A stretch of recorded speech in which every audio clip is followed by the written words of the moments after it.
Quest'anno è il vostro Natale, ci penso io! Fate il mio tollone, altrimenti compratelo sul nostro sito! Si chiama shop.com, dove trovate pure le mattonelle di ceramica dipende a mano da noi ragazzi del 101 casa di Steli. Usiamo due pendolini, una con l'acqua con lo zucchero e un pendolino con il miele.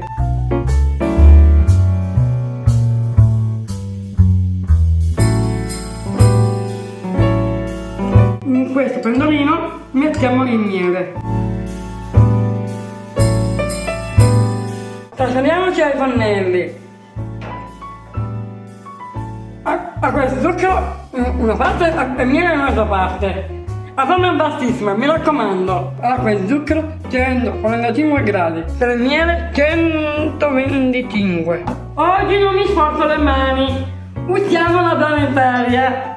Mettiamo le uova.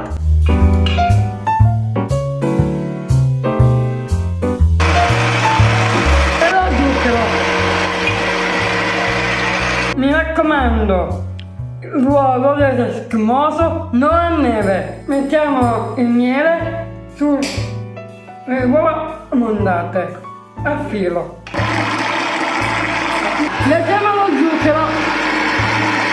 Abbiamo cambiato la frusta. Aggiungiamo la frutta secca tostata.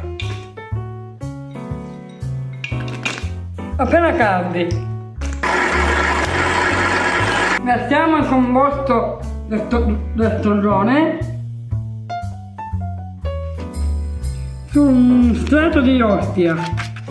Ricopriamo un altro strato di ostia. Chiudiamo la piattaforma in questa maniera che mi viene facile a sollevarlo. Facciamo riposare il mio tollone per 12 ore. Sono passate 12 ore, togliamolo dalla terrina. Ecco il mio tollone morbido. Tagliamo con un coltello oliato. Vini speciale. Vini speciali,